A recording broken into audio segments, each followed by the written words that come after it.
ago saw some of the strangest animals that had ever lived. Nothing about them suggested they would become a huge success.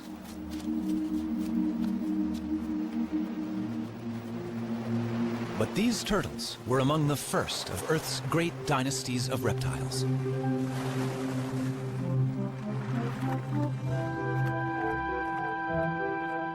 Turtles then and now are unique. Their bodies are encased in armor, and that shell has changed little over millions of years.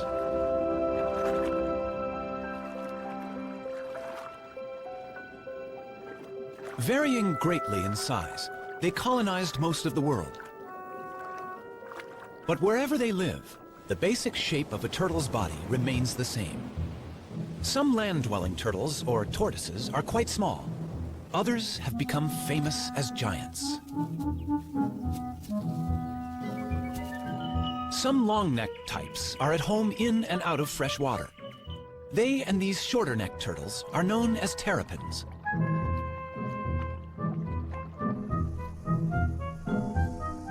Two 257 turtle species exist. They live in every environment, from the driest of deserts to the coldest extremes.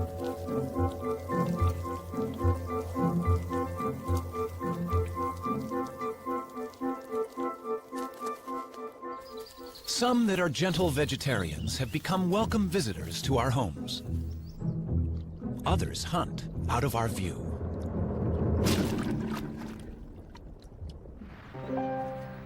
Older than the birds, all turtles may owe their success to their simple design. But what future is there for turtles living life in a shell?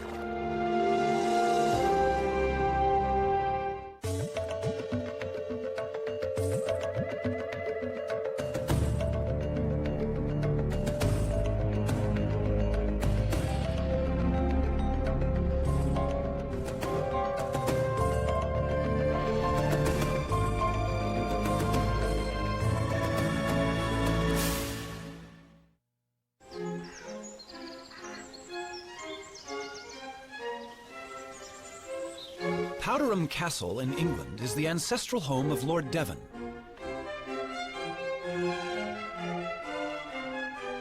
It's also the home of Timothy, a rather venerable tortoise.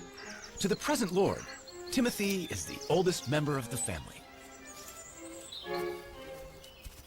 Timothy first came into our family in 1892, and he previously belonged to Captain Rutherford, who was a sea captain, and undoubtedly he was on board ship for quite a long time. And this has given rise to a number of myths about Timothy's beginnings, that he belonged to pirates and all this sort of thing, which aren't strictly true. He's outlived a number of Earls of Devon. I think at a quick count it's about 7, or maybe I'm either the 7th or 8th that he's known.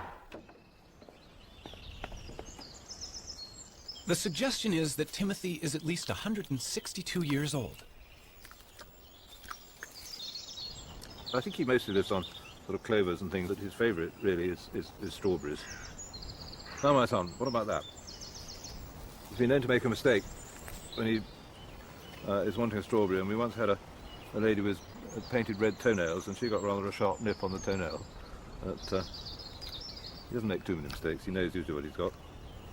I don't know that he's terribly hungry at the moment. Yep. I think it's too cold for eating today. Counting growth rings on their shell is not always a reliable guide to a tortoise's age. Rings vary with diet. But tortoises always live life at a slow pace, and that may be a reason for Timmy's record age. The fossil record is our best guide to the history of Timmy's ancestors. The first we know lived some 300 million years ago in the world of forests that gave us our coal. From such primitive reptiles, turtles diverged first, leaving dinosaurs and other reptiles to go their own way. Through the ages, there have been turtles of fantastic size and diversity. They saw snakes emerge 100 million years ago and witnessed the extinction of the dinosaurs. That turtles have survived so long is due to the extraordinary design of the shell that protects their body. The shell has remained virtually unchanged for 200 million years.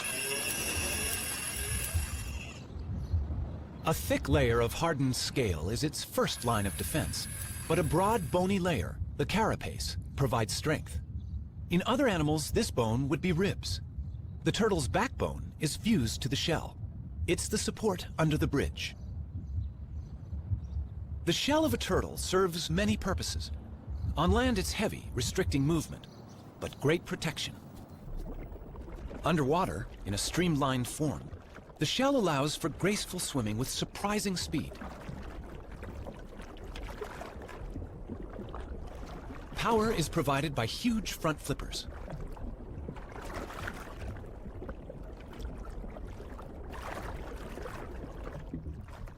Sea turtles migrate thousands of miles, swimming on the ocean currents. Their hind limbs are mainly used as rudders for steering. Legs have no appeal for these sailors. Sea turtles only emerge onto land to nest, and even then, flippers are sufficient to haul the turtle over a beach.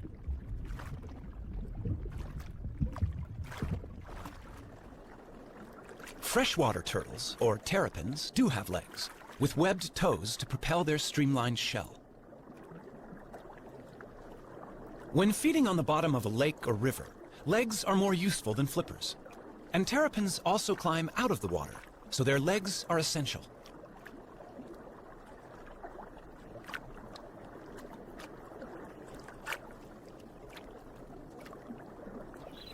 A tortoise, walking on land all the time, needs strong legs, in this case to carry it out of danger. The pancake tortoise also has a flattened shell that's handy for fitting into crevices. A caracal can easily spot a meal in these cracks, but the shell of this tortoise, being flexible, can be tightly wedged in the rock. This pancake tortoise's casing defeats the inquisitive cat.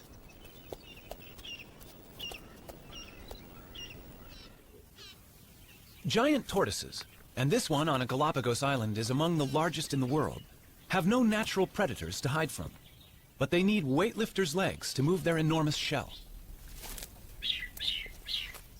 This one is hauling a house that weighs nearly 300 pounds and is over an inch thick.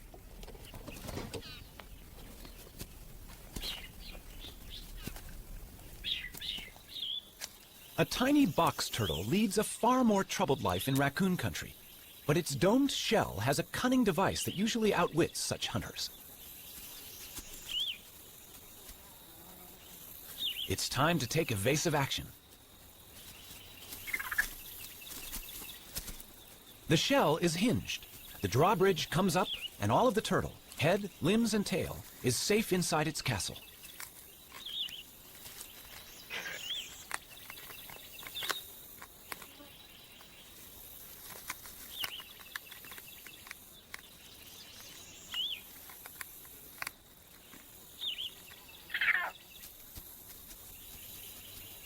Only when the raccoon retreats will the turtle venture out. That hinge on the lower shell saved its life.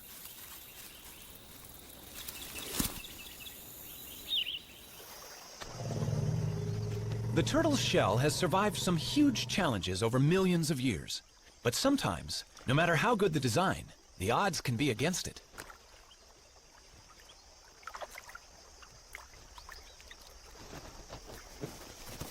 That is one lucky tortoise. Surviving the heat of a desert is a particular challenge for tortoises. They can only control their temperature by moving into and out of the sun.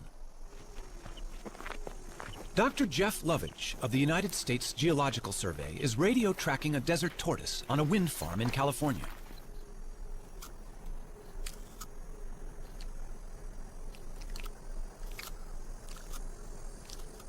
Desert tortoises have recently started to decline, and Jeff wants to find out why. Well, here's one of our females. Hello. Getting a little warm out here, isn't it? It's only 9 o'clock right now, but it's already hot out here. It's probably 95 degrees and it's going to be 115 before the day is over. And she's heading for the burrow off to my right. The tortoise needs the burrow to survive and protect itself from the extremes that are so characteristic of the desert. 115 degrees. 30 degrees more than even this desert tortoise could survive out in the open. Look at her walking into my shadow. Desert tortoises take advantage of every opportunity they can to become cool in the midday sun. At the other end of the thermometer, extremes of cold present their own challenge. Some turtles in Canada can survive freezing temperatures. Called painted sliders, their frozen bodies are not drawing breath, and their hearts are not beating, and yet they are not dead.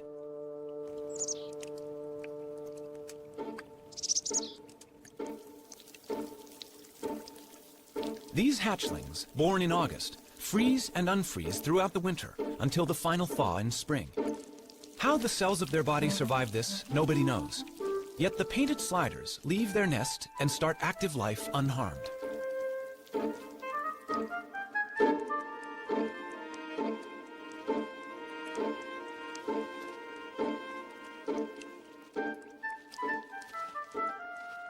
Such marvelous abilities to survive were entirely to the turtle family's advantage, until humans appeared on the horizon. In the centuries before refrigeration was invented, it was sailors who took advantage of the turtle's special qualities. Since turtles can survive for several months without food, they could be carried aboard as a supply of fresh meat. Killing turtles for their tasty meat is a very ancient practice. Wham! That's a direct hit. It's painless for the turtle, though, because we use a special kind of harpoon point. Just enough of it to penetrate his tough layer of shell. That is now known to be nonsense. Nerve endings by the hundreds fill both shell and bone, but myths die as hard as the turtles. These turtles weigh from 300 to 500 pounds, and their age is estimated at a pound to the year. By the start of the 20th century, overexploitation had brought some kinds of turtles to the brink of extinction. Today, turtle soup and meat consumption continues despite international laws, which attempt to protect endangered turtles.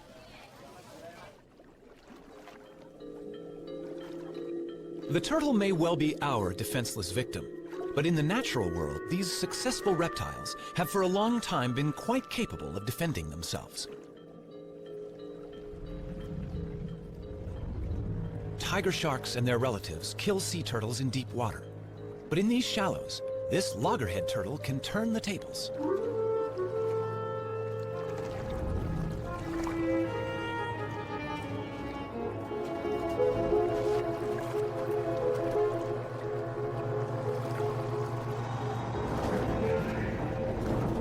The turtle is biting the shark. It has no teeth, but the sharp serrated plates in its strong jaws can inflict serious injury. In shallow water, the shark's movements are restricted, and it has difficulty fighting back. After a breath of air, the valiant turtle can return to feeding. It can give as good as it gets.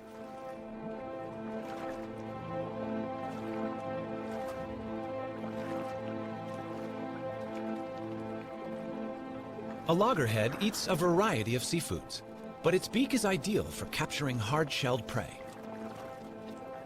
Bad luck for this crab.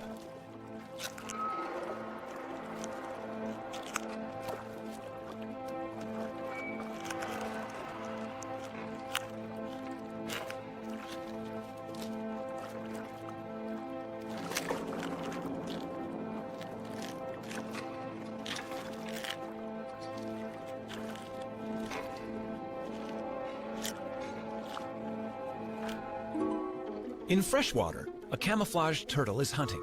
This is a mata-mata. It will blend with the fallen leaves and wait for a fish to come within range. Then, it simply sucks them in.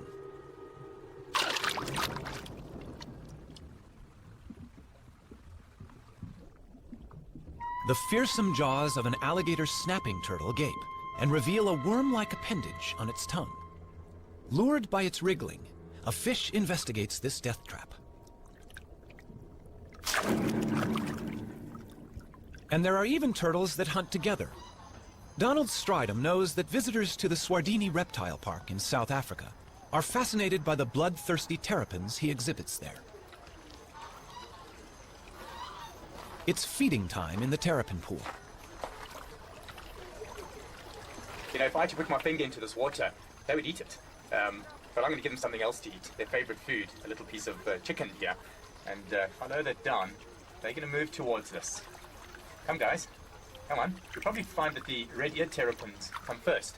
They are normally the more dominant, and here comes one now. You can see why it's called a red-eared terrapin. It's got the little red mark behind the eye. And look at that. He's a dominant one, so he will come first. And here comes one of the serrated hinged terrapins on the side here.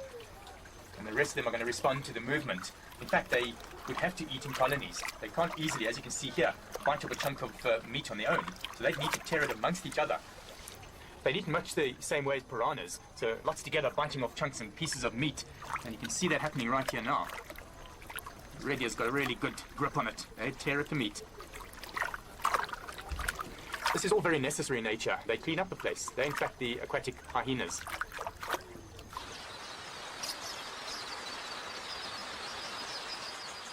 Forget big game watching here. Keep your eyes on these little guys. Eating chicken on a plate in the reptile park is nothing compared with how these terrapins feed in the wild.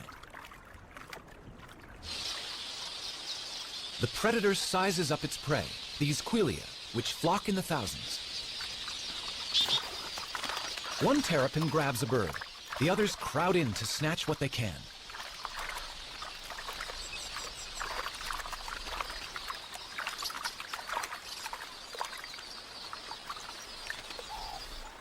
Even birds as big as doves are not safe from the helmeted terrapin's submarine attack.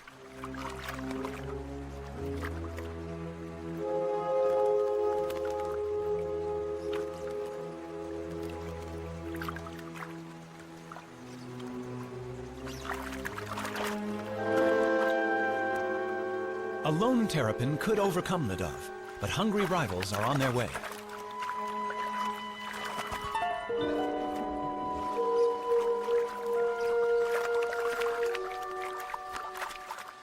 And turtles can be even more competitive when it comes to mating. The birds of Dassin Island off the Cape Coast of South Africa share their tiny home not only with rabbits, but also with more than 10,000 tortoises. But not until the temperature climbs to 75 degrees do they come out. Male angulated tortoises hold territories, and once they've warmed up, they begin to chase females on their turf.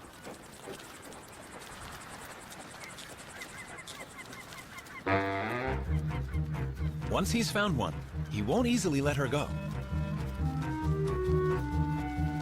So far, so good, but he's chased her onto another male's territory, which will upset his plans.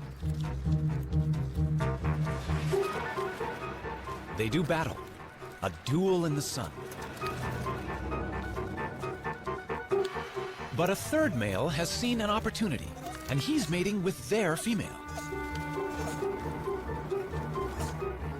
Neither the combatants nor the vigorously mating couple show signs of giving in. By the time the fight reaches its climax, the mating is also over.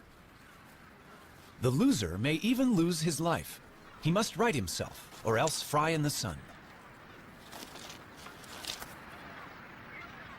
The temperature is rising rapidly. He must get into the shade. But that's hard to find with 10,000 competitors. His answer is to dig in, covering head and limbs and using his shell as a sunshade.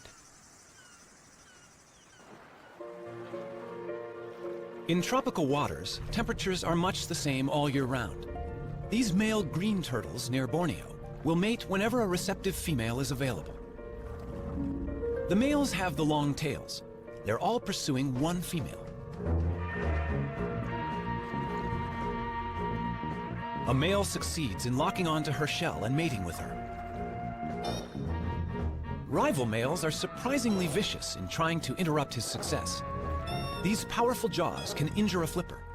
And not only the mated male, but other rivals are also getting bitten. But to no effect. The desire to mate is strong, and only when he has succeeded will other males have a chance to take his place.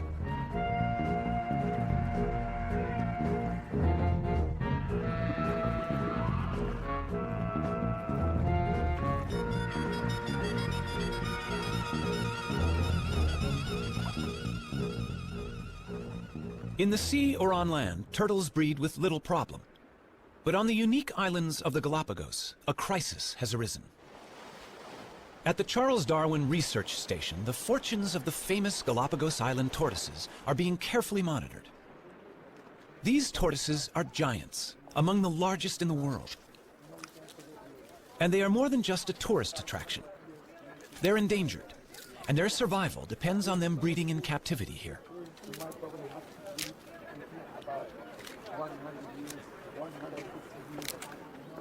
These baby tortoises are the hope for the future. Each island has its very own type of giant tortoise, found nowhere else. And in these pens, babies are being nurtured until they're ready to be taken to their particular island home.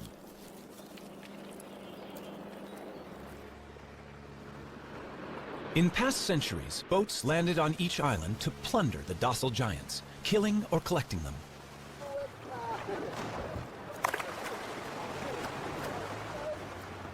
Today's boat is helping to right that wrong, bringing in young tortoises to replace those that were taken.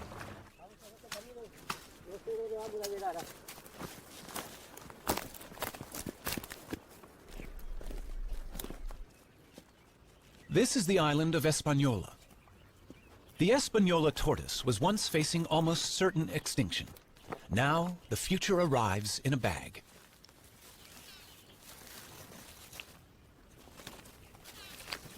A 1,000 young tortoises have been released like this, all bred from just 15 adults collected in the 1970s. They should be safer than they've ever been. Their only enemy was people, and now the poacher has turned protector. In 20 years, they should all be as big as this adult. But this success has not been repeated for the tortoises of Pinta Island. The last remaining resident of Pinta is living out his old age at the Charles Darwin Research Station. They call him Lonesome George. More than 70 years old, he's the last of his species. All the others starved when introduced goats ate the plants of Pinta, and shipborne rats ate the tortoise eggs. Zoos and private collections worldwide have failed to turn up a relative. And even if a mate were found, he could be too old to breed. The Pinta Island tortoise may be the first turtle species to become extinct in the 21st century. The future of many of the world's turtles is a matter of concern. Even the olive ridley sea turtles, famous for their mass egg-laying on this beach in Costa Rica, are arriving in fewer numbers each season. Randall Araus is familiar with the spectacular aribata, as it's called, here at Ostianal. Ever since I was a very young boy, and I was always interested in marine biology. But then one day, it was 1982, I was a second-year biology student. I walked into the school and there was a big sign that said, "Aribata, we need volunteers." And I thought, well, I've heard about the aribatas and the turtle nesting. I should go check it out. Then I came to Ostianal, right here at this spot, and I saw the aribata happening. And right then it struck me. Like I've had to study turtles, and I've been doing turtles ever since. As many as 200,000 turtles might haul out onto this beach on one night. 20 years ago, it would have been 1 million, but this is still one of the biggest aribatas in the world. The turtles are right now congregating right out there. They're going to congregate in what we call the float, and they'll start coming up after the sun goes down, and probably by midnight or 1 in the morning, we're going to have a very high concentration of turtles nesting here on this beach, and they're not going to finish until sunrise, probably about 8 or 9 in the morning. So yeah, it's going to be some pretty heavy work all night long. We basically know that these turtles come for 2 or 3 consecutive aribatas in a row. Then they're going to leave, and we won't see the turtle again for another year or another 2 years. The aribata that we're witnessing now may easily have 100,000 turtles participating. And 100,000 turtles at 100 eggs per turtle, roughly, that means 10 million eggs. Eggs are the turtles' investment in their own future. But eggs can also produce illegal income for poachers. So patrols of armed guards protect these nesting turtles all night against egg thieves.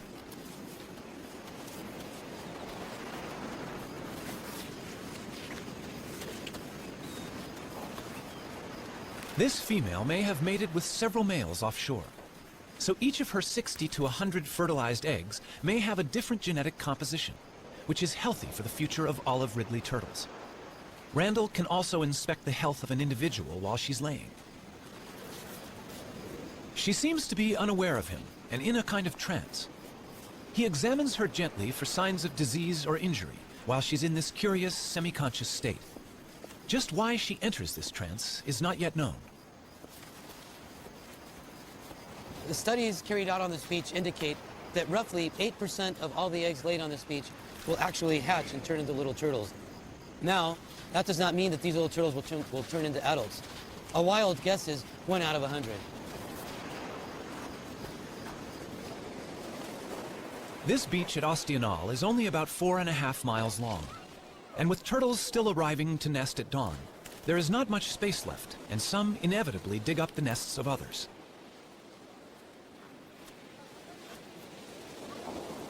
Many eggs get damaged, and the loss is enormous. The collection of eggs is important for the local economy, but local people are only allowed to take them for the first 36 hours of an arribada. It's a conservation plan they're happy with.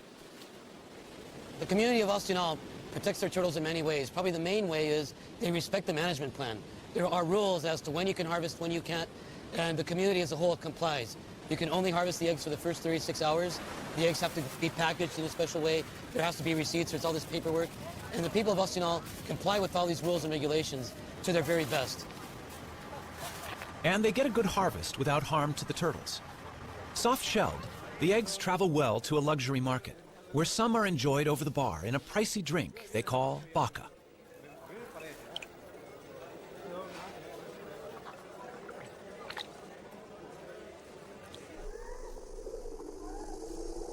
Now that more and more people are living where they do, land turtles such as the California desert tortoise face greater problems. This rivalry concerns Jeff Lovich. When you look at what people have done to the desert in the last 100 years, it's amazing that it's survived. I mean, here we have this rugged old touchstone, a place that looks timeless, yet it's changing very rapidly, in a place that was formerly virtually empty of people and now sits in between Phoenix, Las Vegas, and Los Angeles, some of the most highly populated cities in the United States.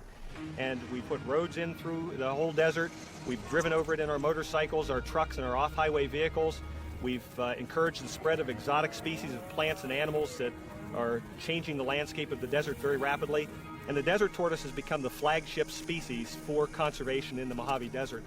But it has a very uncertain future in terms of how it's going to be able to survive in this onslaught of human population increase. Its charm may be a desert tortoise's worst enemy. People like to have one at home.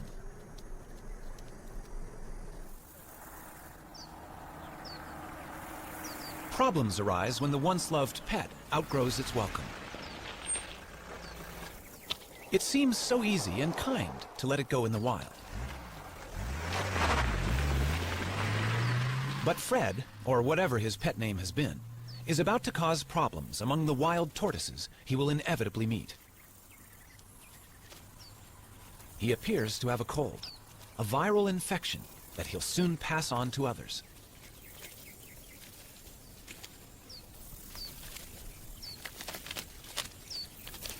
A whole population of desert tortoises may die because one unwanted pet was carelessly released.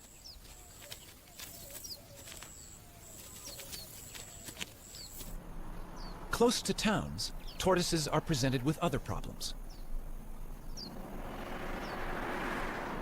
Our roads cross their territories, and they get injured.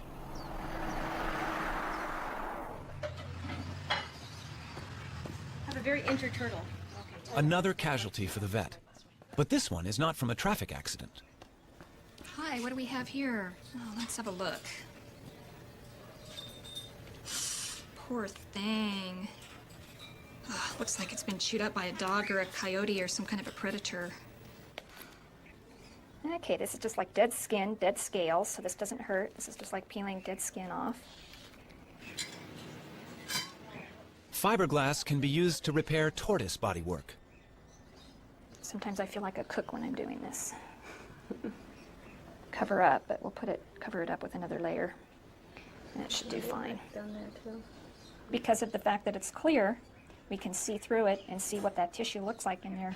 So if it ever got to a point where that tissue started looking bad, we'd be able to take this shell patch off and get in there and treat it. All right. Convalescence for that injured turtle is available here with Dan Touchstone of the San Diego Turtle Society. Turtles are able to survive much more severe injuries than a mammal because of their shell and a much slower constitution. Strawberry? Ah, come on, you want it. He also has orphans in his care, unwanted pets. Morning, Puddles. All are pampered here. How you doing, big guy? Breakfast time for you. Yeah, there you go. Puddles, you were about the size of a walnut when we got you. There you go. I know you're hungry. In Florida, turtles have acquired a special friend, Richard Moretti, who's a bit surprised by his new passion. I moved to the Keys in 1983 and started fishing. Everybody said, oh, you're so great. You came to the Keys to save the animals. No, I came to kill the fish. It just, living in the Keys changes you. You appreciate the environment a little more. Okay. Yeah. She'll be out of here by the end of summer. And these are the new babies? Yep. Concerned about sick and injured turtles he encountered in the late 1970s, Richard set up the Florida Turtle Hospital and staffed it with a dedicated veterinary team. Well, she'd have to get a little larger, but yeah, she's swimming okay and she's eating just fine.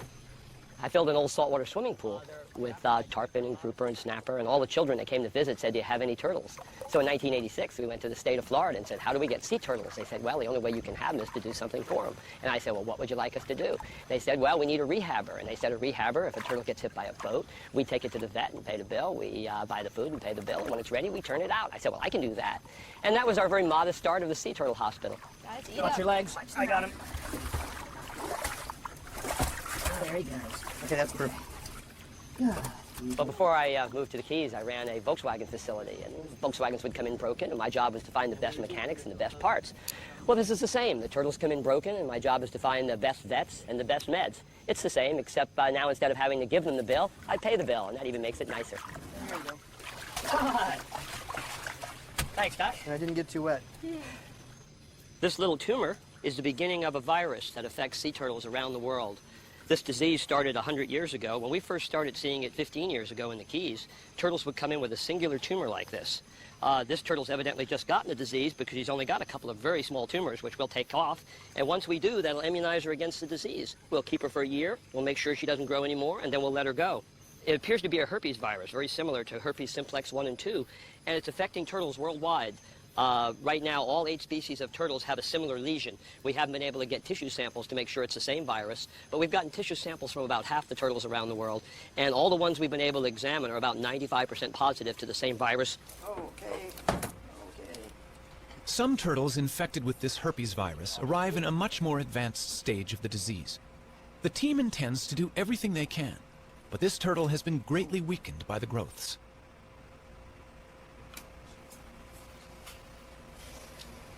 Notice the contrast difference. You have a radio opacity here. Notice it's not bone dense and it's not soft tissue dense. I'm concerned about these. We definitely need to go in and do the endoscopy and document that they're there with some digital photographs. Okay. The reason, Sue, that we have her on her back like this is that way we don't accidentally poke into something like an intestine or a bladder. Here, see, now we're in.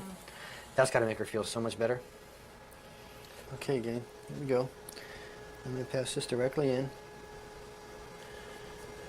There we go. The endoscope does not reveal good news. They can recognize large tumors within her body. In the wild, she may not have lived much longer. Yeah, what we need. Okay, now we need to roll her back over. Okay. Because I need to put a suture in there. Suture in there? Okay. Well, that's not good news for this baby, unfortunately. Easy. They can do nothing for her except ease her pain and put her to sleep.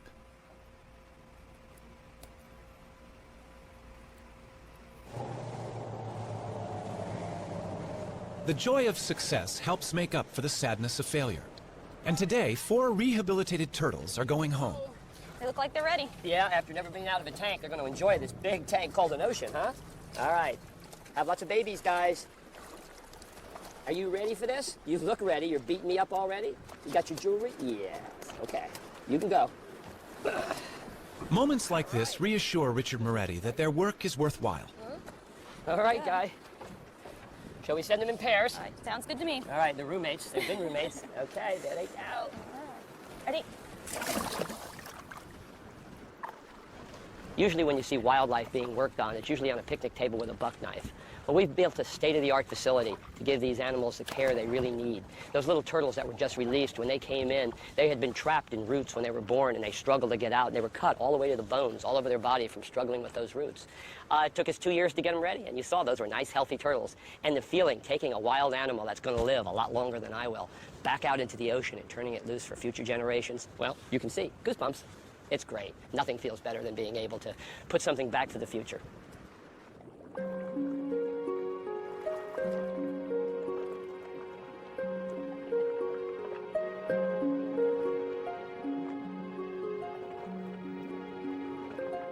Every day, turtles can be seen enjoying the attentions of cleaner fish in the wild. The fish feed on algae, and in doing so, clean the turtle's shell. It's a partnership that's millions of years old.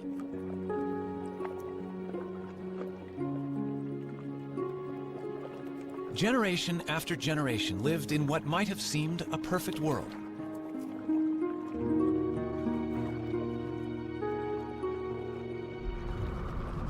But change is sweeping through the ocean.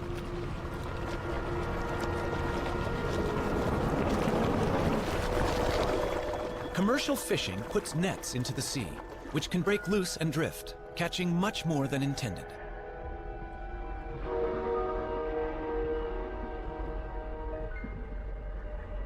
These death traps can also snare and drown frightened turtles. Helplessly bound, they cannot swim to the surface to breathe. Shrimp nets have also taken a toll on turtles. Scientist John Mitchell. In the late 1970s and early 1980s in the southeast region of the United States, we estimated that approximately 40,000 sea turtles were killed incidental to shrimp trawling. And this problem created a need for either a shutdown of the fishery or the development of some apparatus or a technique to exclude the sea turtles from the trawl. What they developed was TED, a turtle exclusion device. It's tested inside the trawl net of a working fishing boat.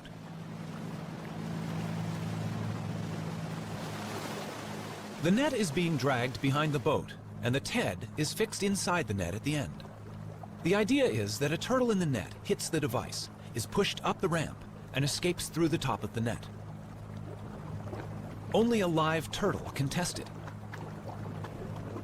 In this situation, a turtle would normally be fatally trapped with the shrimp.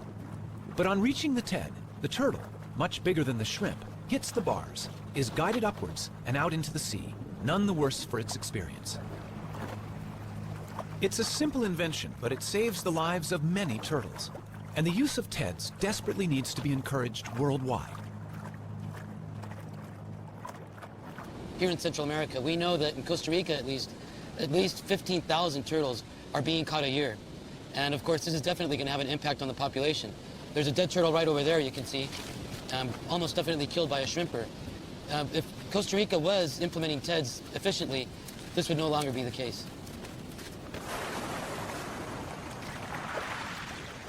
In the sands of this beach at Ostional, the olive ridley turtles have been developing for some 60 days. What happened under the sand as the eggs hatched is quite special.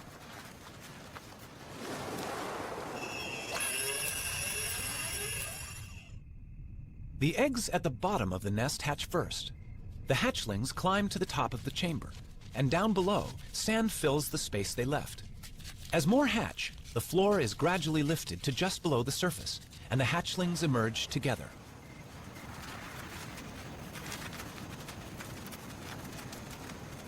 Once out of the nest, hatchlings must head for the sea. But how do they know where it is? Light is a crucial factor for orientation. The sea is always brighter than the land. It's thought that when they are grown, these turtles will return to this very same beach to lay their eggs.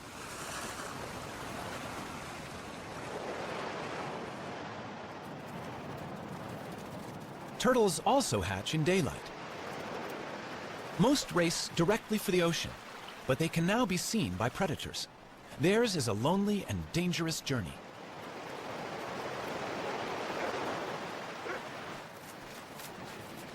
On this beach, almost every animal has a taste for turtles.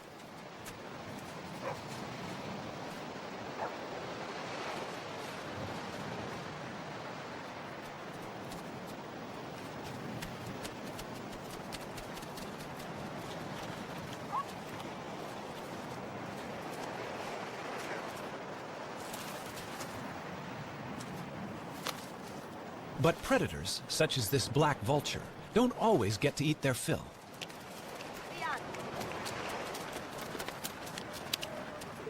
Survival of the turtles is important to the local people. When the turtles are hatching, the women all organize and they go to the beach. They shoo the predators away to make sure that the little turtles can make it into the water. They try to make sure that all these little turtles make it to the water safely, because of course it's in their best interest to make sure that these little turtles make it to the water. They eventually turn into adults and come back and participate in an arribada 10 years down the road. Although some 10,000 hatchlings will survive to become adult turtles, remember, 10 million eggs were laid in these sands.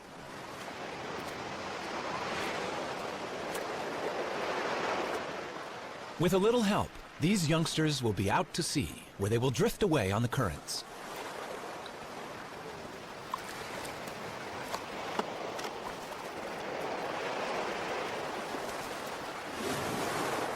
No one knows where they go. Perhaps they hide from ocean predators among floating seaweed, where they can safely feed and grow. But it will be 15 to 20 years before they return to these waters. Before people ever began helping turtles to survive, alligators had been unwittingly doing so for millions of years. Young red-bellied turtles are hatching from eggs laid in the alligator's nest.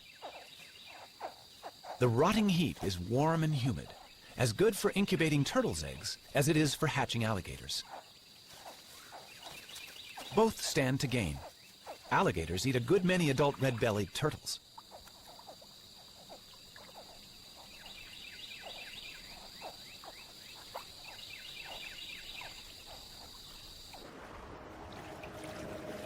For 200 million years, turtles, with their curious bodies encased in their remarkable shells, have endured all manner of change around them. Today's world is unlike that of long ago. The oceans are threatened by human pollution and greed.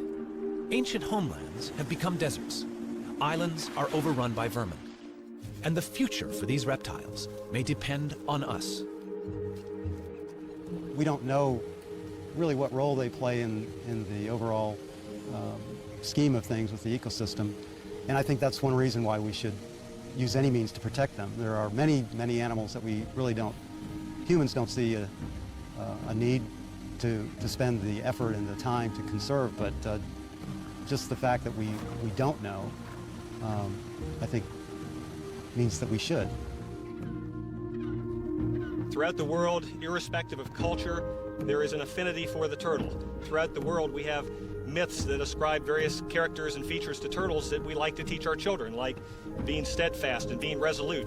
Here in this country, we have our own myth about the tortoise and the hare, and we teach our children that being steady and continuing to run the race can lead to victory. You don't have to be the fastest, you don't have to be the best. Saw some of the strangest animals that had ever lived.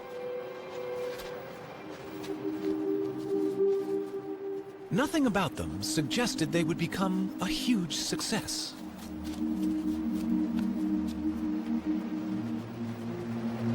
But these turtles were among the first of Earth's great dynasties of reptiles.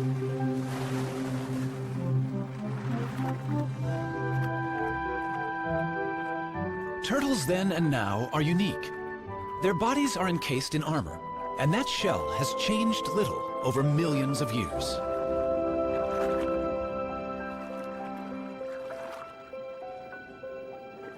Varying greatly in size, they colonized most of the world.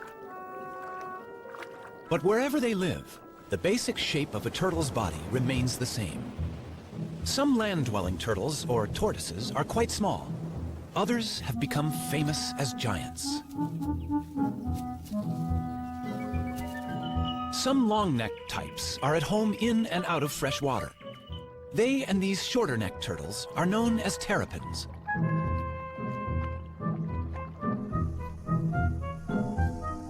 .257 turtle species exist.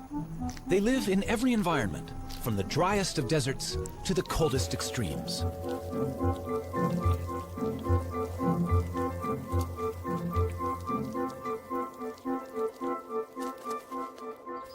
Some that are gentle vegetarians have become welcome visitors to our homes. Others hunt out of our view.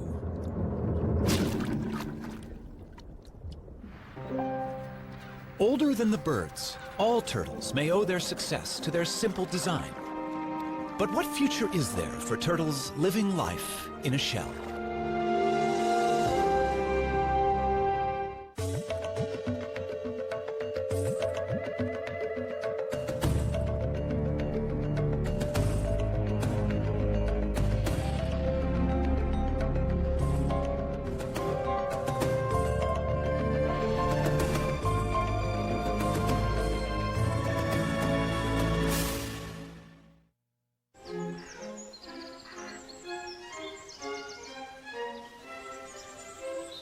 Powderham Castle in England is the ancestral home of Lord Devon.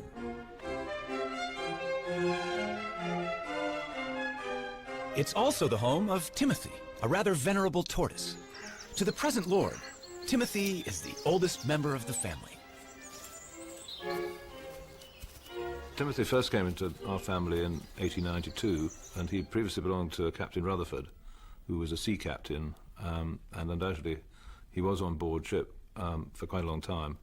And this has given rise to a number of myths about Timothy's beginnings, that he belonged to pirates and all this sort of thing, which aren't strictly true. He's outlived a number of Earls of Devon. I think at a quick count it's about 7, or maybe I'm either the 7th or 8th that he's known. The suggestion is that Timothy is at least 162 years old. I think he mostly lives on sort of clovers and things, but his favourite really is strawberries. Now, my son, what about that? He's been known to make a mistake when he is wanting a strawberry, and we once had a lady with painted red toenails, and she got rather a sharp nip on the toenail. But he doesn't make too many mistakes. He knows usually what he's got. I don't know that he's terribly hungry at the moment. No. I think it's too cold for eating today. Counting growth rings on their shell is not always a reliable guide to a tortoise's age. Rings vary with diet. But tortoises always live life at a slow pace, and that may be a reason for Timmy's record age. The fossil record is our best guide to the history of Timmy's ancestors. The first we know lived some 300 million years ago in the world of forests that gave us our coal. From such primitive reptiles, turtles diverged first, leaving dinosaurs and other reptiles to go their own way. Through the ages, there have been turtles of fantastic size and diversity. They saw snakes emerge 100 million years ago and witnessed the extinction of the dinosaurs. That turtles have survived so long is due to the extraordinary design of the shell that protects their body. The shell has remained virtually unchanged for 200 million years. A thick layer of hardened scale is its first line of defense, but a broad bony layer, the carapace, provides strength. In other animals, this bone would be ribs. The turtle's backbone is fused to the shell. It's the support under the bridge. The shell of a turtle serves many purposes. On land, it's heavy, restricting movement, but great protection. Underwater, in a streamlined form, the shell allows for graceful swimming with surprising speed. Power is provided by huge front flippers.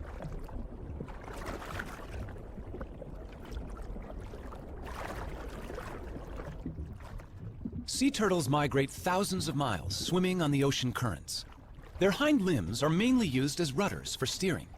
Legs have no appeal for these sailors. Sea turtles only emerge onto land to nest, and even then, flippers are sufficient to haul the turtle over a beach.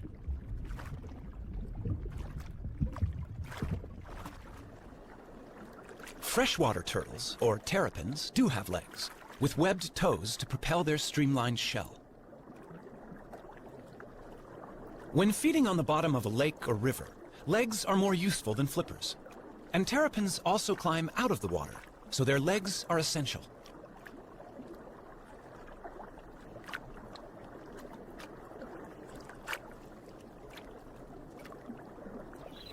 A tortoise, walking on land all the time, needs strong legs, in this case to carry it out of danger.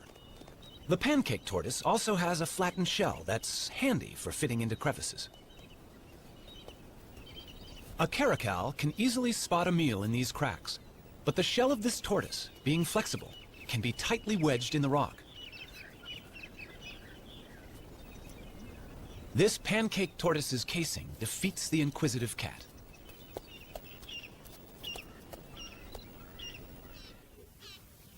Giant tortoises, and this one on a Galapagos island is among the largest in the world, have no natural predators to hide from, but they need weightlifters' legs to move their enormous shell. This one is hauling a house that weighs nearly 300 pounds and is over an inch thick.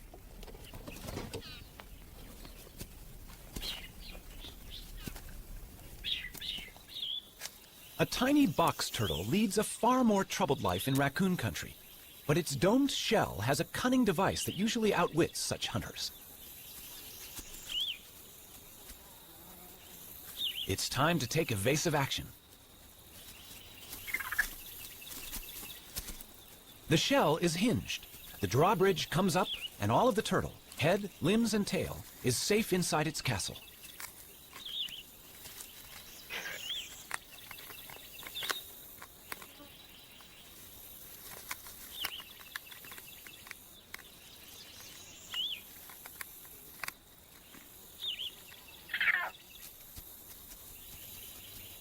Only when the raccoon retreats will the turtle venture out. That hinge on the lower shell saved its life.